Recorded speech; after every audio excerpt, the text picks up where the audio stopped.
ورحمة الله وبركاته. الحمد لله رب العالمين والصلاة والسلام على رسوله الكريم. أما بعد فأعوذ بالله من الشيطان الرجيم. بسم الله الرحمن الرحيم.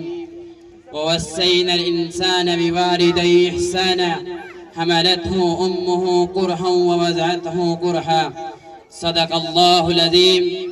بڑا بانصیب ہے وہ جس نے پایا ماں باپ کا سایہ، بڑا بانصیب ہے وہ جس نے پایا ماں باپ کا سایہ، برتاؤ کیا حسن سلوک و جنت میں گھر بنایا، پھیرا ہے جس نے اطاعت والدین سے رخ مسرور، ہر جستجو میں نے ان کو ناکام ہی پایا۔ برادران کے سامنے میں والدین کے اوپر عنوان پر روشنی ڈالنے کی جرأت کر رہا ہوں۔ آپ حضرات سے دعا کی درخواست ہے، خدا تعالیٰ میری زبان کو کھول دے۔ شمع اسلام کے پروانوں، آج امت مرحومہ جن مشکلات سے دوچار ہے ان میں سے ایک والدین کی حق کی تلفی بھی ہے۔ آج والدین کی دستانے سن کر رونگٹے کھڑے ہو جاتے ہیں۔ کہیں والدین کو ستایا جا رہا ہے، کوئی باپ کو مار رہے ہیں، کہیں ماں کے پر ظلم و ستم کیا جا رہا ہے، ان دونوں کی شفقت کو ٹھکرایا جا رہا ہے۔ برادران اسلام، اگر آج اولاد والدین کی محبت کو جانے، دل سے صبر کرے ان کا، تو معلوم ہوگا کہ والدہ کیا ہے، والدین کیا ہے۔ اگر یہ پتہ نہیں ہے، یتیموں سے پوچھو ماں باپ کا سایہ کیسا ہے، ماں باپ کی عزت کیا ہے۔ آج ماں باپ کو گھروں سے باہر نکالا جا رہا ہے۔ کیا اللہ تبارک و تعالیٰ نے تمہیں اپنی زمین سے باہر نکالا؟ نہیں نکالا، لیکن آج کا دور ایسا آ چکا ہے والدین کو گھروں سے باہر پھینکا جا رہا ہے۔ اسی لیے اللہ کے رسول صلی اللہ علیہ وسلم نے کہا کہ میرے محترم دوستو، سامعین کرام، ایک ماں ہے جو اپنی اولاد کی خاطر اپنی جان کی بازی لگا دیتی ہے، اس کے عیش و عشرت کے لیے اپنے سکون کو اولاد کی خاطر اپنے اوپر حرام کر لیتی ہے۔ ماں نہ ہو تو دلاسا دینے والا کوئی نہیں ہوتا، اور باپ نہ ہو تو حوصلہ دینے والا کوئی نہیں ہوتا۔ والدین کی طرف ایک بڑی نظر کا ثواب۔ حضور اکرم صلی اللہ علیہ وسلم نے شاہ فرمایا، اے میری امت، اگر تم اپنے ماں باپ کو ایک شفقت بھری نظر سے دیکھے گے تو اللہ تبارک و تعالیٰ تمہیں ایک حج مقبول کا ثواب دو گے۔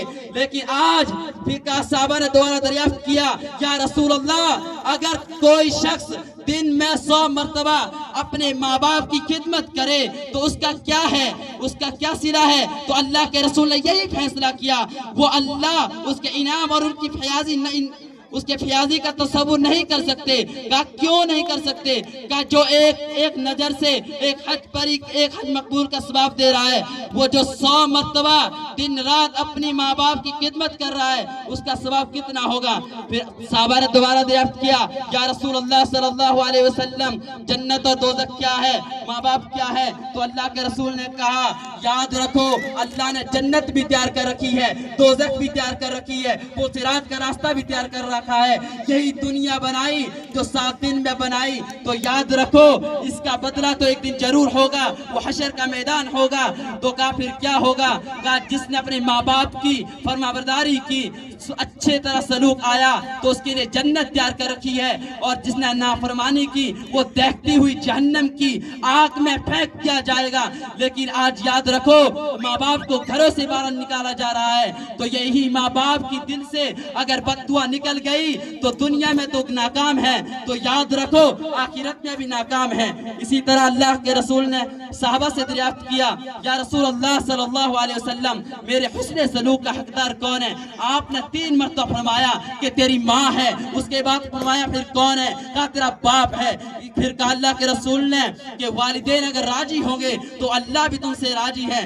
اسی طرح اس کے بعد ملت کے فرزندوں، اس کے بعد اللہ کے رسول صلی اللہ علیہ وسلم نے کہا انسان کے اوپر 2 مرحلے آتے ہیں، وہ مرحلے ایسے ہیں کہ ایک تو بچپن ہے جس کو قدم قدم پر رہنمائی کی ضرورت ہوتی ہے، تو اس کے بعد دوسرا بڑھاپا ہے جب ماں باپ کی قوت زائد ہو جاتی رہتی ہے تو اس کے بعد نہ طاقت رہتی ہے، نہ چلنے کے لیے رہتا ہے، کسی چیز کے لیے نہیں رہتا ہے، اسے گھر سے باہر نکالا جاتا ہے، پھر اس کا کیا صلہ ہوگا؟ تو یاد رکھو اللہ کے رسول نے کہا بہت برا بدبخت انسان ہے وہ جس نے اپنے ماں باپ کی عزت نہ کی، یہ دونوں اس کی زندگی میں رہے اور بعد موت کا وقت آ گیا، اس کی خدمت کر کے اپنے لیے جنت تیار نہیں کی، بہت بدبخت ہے وہ، ناکام ہے وہ دوزخ اس کے لیے تیار کر رکھی ہے، دیکھتی ہوئی آگ میں اسے ڈال دیا جائے گا۔ حضرت ابو ہریرہ اور ان کی والدہ، محترم سامعین کرام، حدیث میں آتا ہے کہ جب حضرت ابو ہریرہ اپنی والدہ سے ملاقات کے لیے تشریف لاتے تو دروازے پر کھڑے ہو جاتے، السلام علیکم ورحمت اللہ وبرکاتہ، تو ان کی والدہ کہتی وعلیکم السلام ورحمت اللہ وبرکاتہ۔ حضرت ابو ہریرہ کہتے ہیں میری والدہ اللہ و تبارک و تعالی آپ پر اسی طرح رحم کرے جس طرح آپ نے جب میں چھوٹا تھا تو آپ نے میری پرورش کی، آپ نے مجھے قدم قدم پر رہنمائی دی، اسی طرح اللہ و تبارک و تعالی آپ پر رحم فرمائے۔ میرے محترم دوستو، خدا تعالیٰ کا قانون ہے کہ تمام اعمال کی جزا و سزا مرنے کے بعد مرتب ہوگی، مگر والدین کی حق تلفی کی سزا آخرت سے پہلے دنیا میں بھی خدا تعالیٰ نے عذاب کا فیصلہ کر دیا ہے۔ سیدنا ابو بکر صدیق سے مروی ہے کہ والدین کو ستانے والوں پر خدا تعالیٰ دنیا میں عذاب نازل کر دیتا ہے۔ ایک حدیث میں ہے کہ جو شخص خدا واسطے اپنے والدین کی فرمانبرداری کرتا ہے تو خدا تعالیٰ اسے جنت میں اعلیٰ سے اعلیٰ مقام عطا کرتا ہے۔ وہ تھے تعلیم سے محروم مگر مجھ کو پڑھایا ہے، وہ تھے تعلیم سے محروم مگر مجھ کو پڑھایا ہے، پسینہ حد سے بڑھ کر بھی میری خاطر بہایا ہے، کھڑا رہتا ہوں جو شاہوں میں سر اپنا اونچا کر کے، کھڑا رہتا ہوں جو شاہوں میں سر اپنا اونچا کر کے، میرے والدین نے مجھ کو اس قابل بنایا ہے۔ خدا تعالی ہم لوگوں کو والدین کی خدمت کرنے والا بنائے۔ وآخر دعوانا الحمدللہ رب العالمین۔